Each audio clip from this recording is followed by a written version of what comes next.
Good Wednesday morning, and thank you so much for tuning into Upper Michigan today. We're live this morning in Bark River. It's a Spirits of Michigan episode. We're live at Northern Sun Winery and Vineyard. John, we've been here before. I can't remember how long ago it was now, but it was in the summertime. We were checking out its different offerings, and now it's harvest time. That's right, Tia. It's harvest time, and now we're going to be actually making some of the wine. Last time it wasn't harvest season, so we couldn't pick the grapes, go through all that process, but now is the time to do so, and I'm so excited to do it. We have a lot of things ready, planned out for us. We're going to be picking the grapes, going through the winemaking or the smashing process, the fermentation. I mean, really, we're showing you from vine to bottle the steps that it takes to produce a bottle of wine here at Northern Sun. Yeah, and I'm so excited to get into it. Well, let's take a walk, guys. Let's go over here. We've seen the scenery before, but if you want to see it again, there you go. And, of course, we have Wendy Middahl and we have Jonathan Bovard. And I want to thank you both for joining us again, once again. I'm so glad to see you both. How's it going? It's harvest season. It's cold outside now. What's going on? How's it going? Yeah, what time is it? It's harvest time. We're just like ecstatic. This is our favorite time of year. For sure we get tired of this, but it's the most rewarding part. We've had 3 weeks of harvest. We've got in already.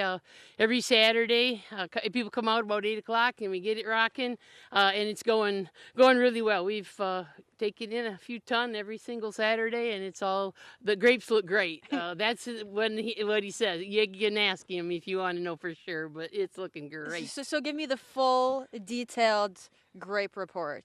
Full detailed grape report. Well, it's been an interesting year. I think a lot of farmers have suffered as far as small fruit or lack of fruit. Period.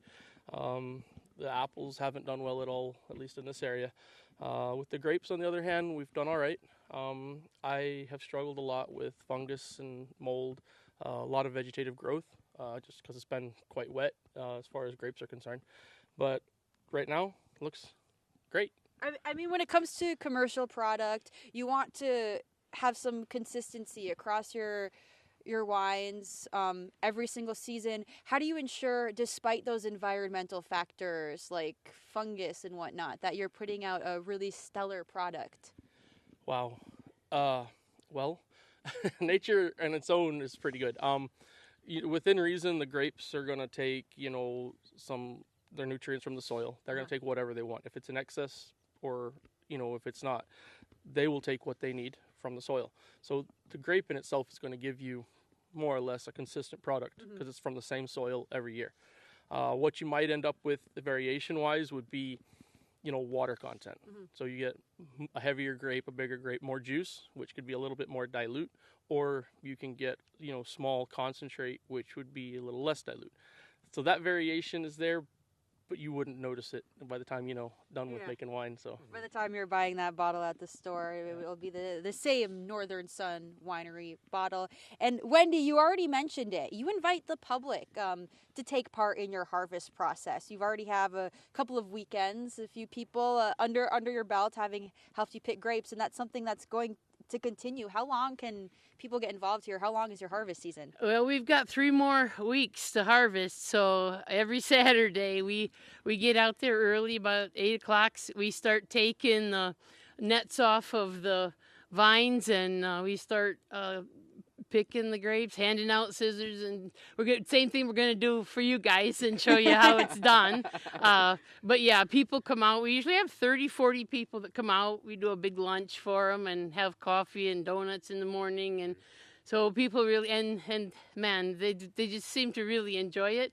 It's hard work. By the end of the day, if we're still picking at 2 or 3 o'clock, it's rough. People are tired, by then. So, but it's still a lot of fun. They bring their tiredness then up here to the tasting room and just have fun drinking wine and Yeah. yakking and stuff. I So. mean, you do get to enjoy the fruits of your labor afterwards, right? Absolutely. I always enjoy the fruits of my labor. Me and John are pretty good at that. Look, it's a good time to have, you know. I mean, why not? You know, it's like we've been saying, it's harvest season. The grapes are here, going through that process. John, I mean, as you're in Wendy as well, you know, as you both are, you know, picking out the grapes and stuff, you know, would you say it's somewhat a little bit of therapeutic, you know, just knowing that you've been able to do this and have all this work come out on top and be able to, you know, eventually, you know, make the wine. Yeah, I think first harvest of every year, I'll shed a tear. It's a lot of work goes into it. By the last harvest, you're just like, oh, thank God we're done and we got it in. So, yeah, it is. I would say it's emotional. As far as therapeutic, yeah, I mean, you know, it's get out here. You're talking with your friends across the vine. You know, you heard it through the grapevine. That's where it came from. Yeah. So, you know, you're talking and venting, and yeah, at the end of the day, you just have a great time with great people. Yeah. Now, I know that making wine is a long process. It doesn't happen in an hour span. So throughout the rest of this episode of Upper Michigan Today, we will be showing you the steps in the process. Of course, it's an abridged version, but for the most part, we are going to be showing you from the vine to the bottle. We do have to take a commercial break, but when we come back, I think John and I will be starting to harvest those grapes. So stay with us.